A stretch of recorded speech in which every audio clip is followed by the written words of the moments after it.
देखने वालों को सलाम और बहुत सी दुआएं। एक कहावत है पुरानी जिसका मफहूम यह है कि अगर आप जहरीले सांप पालोगे तो बड़े होकर वो अपने मालिक को ही डस लेंगे। इसकी अगर हमें अमली शक्ल देखनी हो तो हमें मौजूदा भारत को देखना पड़ेगा, वहाँ के माशरे को देखना पड़ेगा। जो आजकल सूरत हाल वहाँ पे जगह जगह हिंदू मुस्लिम फसादात हो रहे हैं, वो देखकर ये चीज़ समझ में आती है। बीजेपी की स्पोक्स पर्सन नुपुर शर्मा और नवीन जिंदाल, जिन्होंने रसूलुल्लाह सल्लल्लाहु अलैहि वसल्लम के मुतालिक बेहुदा कलमात कहे थे, उनके ख़िलाफ़ जो है जिनसे दिल आज़ारी हुई मुसलमानों की, भारत में ना सिर्फ भारत में बल्कि पूरी दुनिया में मुसलमानों की दिल आज़ारी हुई। जुम्मे के रोज़ पूरे भारत में मुसलमानों ने इस दिल आज़ारी के ख़िलाफ़ अपना एहतजाज रिकॉर्ड कराया और एक मांग की कि जी नुपुर शर्मा की गिरफ़्तारी की जाए, उसे कानून के मुताबिक सज़ा दी जाए, क्योंकि वो अब तक गिरफ़्तार नहीं हुई है, वो अब तक वैसे ही आज़ाद है। लेकिन बदले में क्या हुआ, मुसलमानों को पत्थरबाज और साजिशी करार दिया जा रहा है, उनके घरों को मसमार किया जा रहा है। एक जहनी मरीज़ टाइप का जो है सीएम वो लोगों के घर गिरा रहा है और भारतीय मीडिया जो है उसको बहुत चस्के ले लेकर बयान कर रहा है, सोशल मीडिया पर उनका मजाक उड़ाया जा रहा है। और मुसलमानों की मांग क्या थी, सिर्फ जो है नुपुर शर्मा को गिरफ़्तार कर लिया जाए। अगर ये चीज़ पहले ही हो जाती तो इतना ववेला, इतना हंगामा नहीं होता। देखा जाए तो बीजेपी पार्टी के 3-4 जो है वो मंशूर हैं पार्टी चलाने के। उसमें हिंदू मुस्लिम फसादात है, हिंदू मुसलमान है, कश्मीर है, पाकिस्तान है। उनका बस यही काम है कि भारतीय जनता को इन मुद्दों में उलझा कर रखना और हुकूमत करते जाना। और इस सिलसिले में भरपूर मुआवनत करता है उनका भारतीय मीडिया, जहां आग लगाने का काम जो है तसल्ली बख्श किया जाता है। पूरा भारतीय मीडिया पे आप सारा दिन जो है देख लें, एक डिबेट होती है, उस पर हिंदू मुसलमान होता है या पाकिस्तान इंडिया होता है।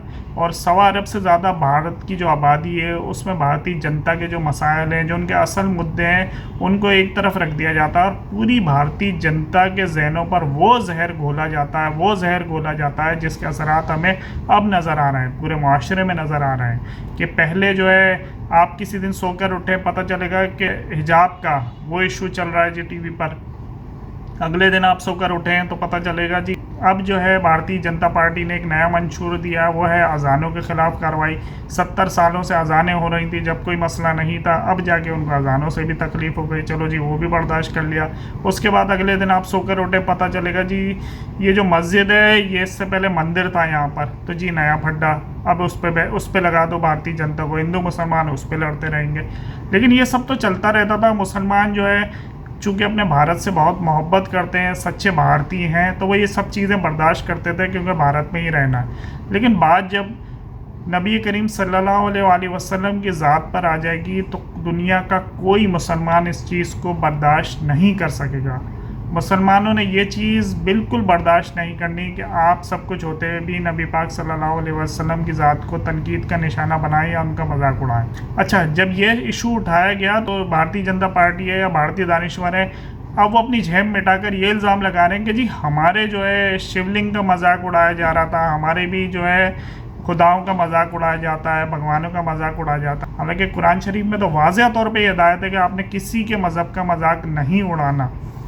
आप दूसरे की मस्जिद गिरा दो, आप दूसरे पे पर्दे पे जो है उसका मजाक बनाओ, अजानों का मजाक उड़ाओ, और फिर अगर मुसलमान जवाब दें तो आप हुजूर सल्लल्लाहु अलैहि वसल्लम की ज़ात को जो है वो तनकीद का निशाना बनाना शुरू कर दो और कहो कि जी हमने शिवलिंग का मजाक उड़ाया। तो जब आप इस तरह की बात करोगे तो मुसलमान कोई तो जवाब देगा, लेकिन एक हद होती है, हद। और जब पानी सर से ऊपर हो जाए तो फिर कुछ गलत ही होता है। भारतीय मीडिया तो अपने आका मोदी और बीजेपी पार्टी जिनके अंडर में वो काम करता है, और जैसे सहाफ़त का, हालांकि कोई सहाफ़त नहीं होती इसको, ये कोई और ही चीज़ होती है, इसको सहाफ़त का नाम दिया जाता है। खैर, अपने आका की हुक्म की तामील करता है भारतीय मीडिया जो है। भारतीय अवाम को खुद सोचना चाहिए, इस चीज़ का खुद जो है जायज़ा लेना चाहिए कि कल तक जो पत्थरबाज सिर्फ कश्मीर में सुने जाते थे, जहां भारत ने जो है अपनी लाखों की फ़ौज बिठा दी, लेकिन फिर भी पत्थरबाजी को नहीं रोक सका, मुज़ाहमत को नहीं आज तक दबा सका। अब वही पत्थरबाजी जो है कश्मीर से निकलकर पूरे भारत में फैलती जा रही है।